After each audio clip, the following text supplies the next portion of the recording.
북석해버째는 우리들을 추적하고 우리는 달아나고 그가 한쪽으로 건너자마자 우리는 다시금 반대쪽으로 옮아가 버리고 그러다가 드디어 우리의 적 북석해버째는 우리들을 발견하고 몹시 공격해왔습니다.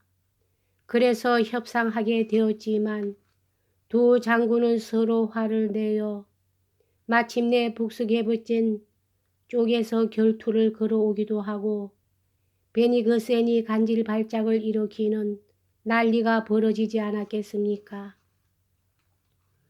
이 위기일발의 순간에 빼째르부르크로 승리의 보고를 가지고 갔던 급사가 돌아와서 베니그센 장군에게 총사령관의 소식을 전했습니다. 그래서 제1의 적 북석해버째는 패배한 것입니다. 이제야 제2의 적인 보나파르트에 대하여 생각할 수 있게 된 셈이지요. 그러나 이때 우리들 앞에 제3의 적이 느닷없이 출현했습니다. 즉 정교도의 병사들입니다. 그들은 큰 소리로 외치면서 빵, 쇠고기, 비스킷, 건초, 귀리, 그 밖의 온갖 것을 요구하는 것입니다. 가게는 텅 비어 있고 길은 지나 다닐 수 없는 상태입니다.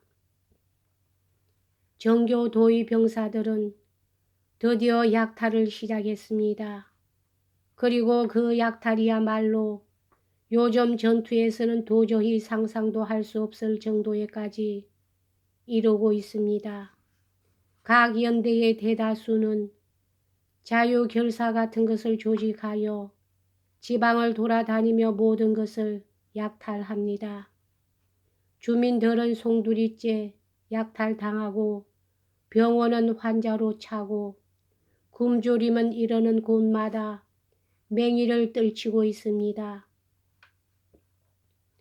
두 차례인가는 총사령부로 약탈자의 무리가 몰려온 적까지 있어 원수는 그들을 쫓기 위해 부득이 일개 대대의 병력을 소집하지 않을 수 없었습니다.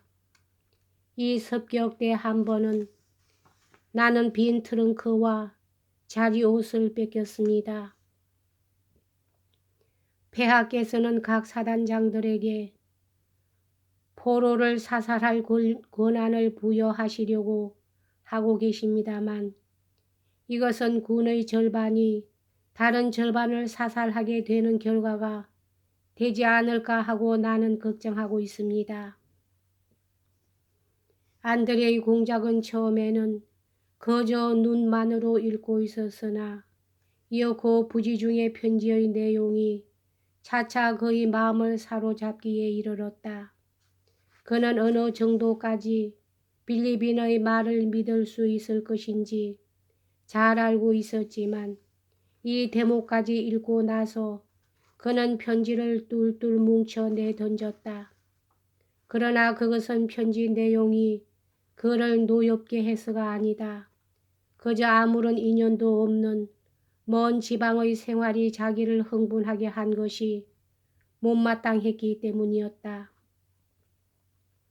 그는 마치 금방 읽은 사건에 대한 일체의 관심을 내쫓기라도 하려는 것처럼 눈을 감자 한쪽 손으로 이마를 닦고 아이 방에서 일어나고 있는 일에 귀를 기울였다. 갑자기 문 저쪽에서 무엇인가 묘한 소리가 들린 것처럼 생각되었다. 공포가 그를 엄습했다. 자기가 편지를 읽고 있는 사이에 갓난 아이에게 무슨 변이 있었던 것은 아닌가 하고 생각하자 그는 발끝으로 아이 방으로 다가가서 문을 열었다. 들어선 순간 유모가 놀란 듯한 얼굴로 무엇인가를 감췄다. 그리고 공작형의 마리아의 모습은 침대 옆에 없었다. 오빠 하고 절망적으로 울리는 그에게는 그렇게 느껴졌다. 공작형의 마리아의 속삭임이 뒤에서 들렸다. 오랜 불면과 흥분 뒤에 흔히 있는 일이지만 그는 까닭없는 공포에 사로잡혔다. 어린아이가 죽은 것은 아닌가 하는 생각이 문득 그의 머리에 떠올랐다. 그가 본 것, 들은 것 모두가 이 두려움을 확증하고 있는 것처럼 생각되었다. 이제 모든 것이 끝났다 하고 그는 생각했다. 그러자 식은땀이 이마에 배어 나왔다. 그는 넋을 잃은 듯 침대 쪽으로 다가갔다. 반드시 침대는 비어 있을 것이다. 유모가 감춘 것은 어린아이의 시체였을 것이라고 믿으면서 그는 휘장을 걷어보았다.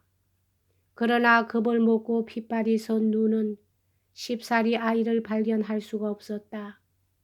마침내 그는 발견했다. 발그레한 낯빛을 한 어린애는 손발을 뻗고 베개에서 머리를 아래로 떨어뜨린 채 침대 위에서 모로 누워 자고 있었다. 그리고 잠든 입술을 옴지락 거리면서 입맛을 다시고 새근새근 숨을 쉬고 있는 것이었다. 안드레이 공작은 아이를 발견하자 마치 잃었던 것을 지금 또 새로 발견한 듯이 기뻐했다. 그는 몸을 구부리고 누이가 가르쳐 준 대로 아이에게 열이 있는지 어떤지 입술로 시험해 보았다. 부드러운 이마는 젖어 있었다. 손으로 머리를 만져보았다. 머리털까지 젖어 있었다. 아이는 그토록 몹시 땀을 흘린 것이었다.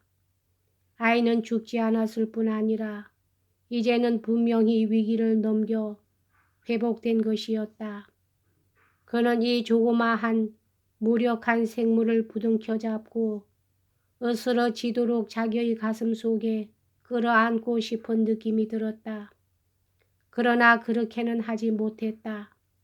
그는 이불 위로도 알아볼 수 있는 아이의 손과 발과 머리를 둘러보면서 그 옆에 서 있었다. 그러자 바로 옆에서 옷자락 스치는 소리가 들리고 침대의 커튼 밑에서 그림자 같은 것이 나타났다.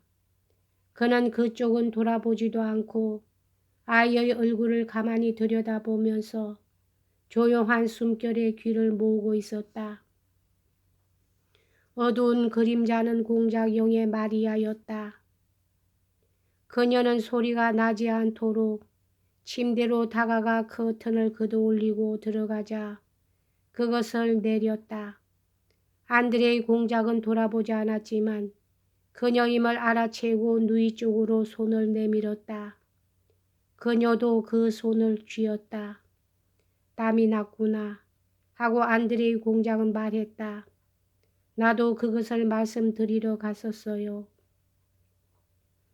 갓난아이는 꿈속에서 살짝 몸을 움직이고는 미소를 띠고 이마를 베개에다 문질렀다. 안드레이 공작은 누이를 바라보았다. 공작형의 마리아의 반짝이는 눈은 행복의 눈물을 담고 커튼 안의 희미한 부드러운 빛 속에서 다른 때보다도 더 한층 빛나고 있었다. 공작형의 마리아는 오빠 쪽으로 몸을 내밀고 침대의 커튼을 가볍게 잡으면서 키스했다. 두 사람은 서로 위협하는 듯한 신용을 하고 세 사람만이 온 우주에서 격리되어 있는 이 조그마한 세계에서 떨어지고 싶지 않다는 듯이 희미하고 부드러운 빛 속에 아직 서 있었다. 안드레이 공작은 커튼의 레이스로 머리를 흥크러뜨리면서 침대에서 물러났다. 그렇다. 이것이 지금 나에게 남겨진 오직 하나의 것이다.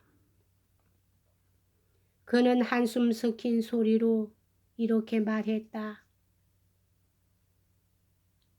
여기까지 하겠습니다.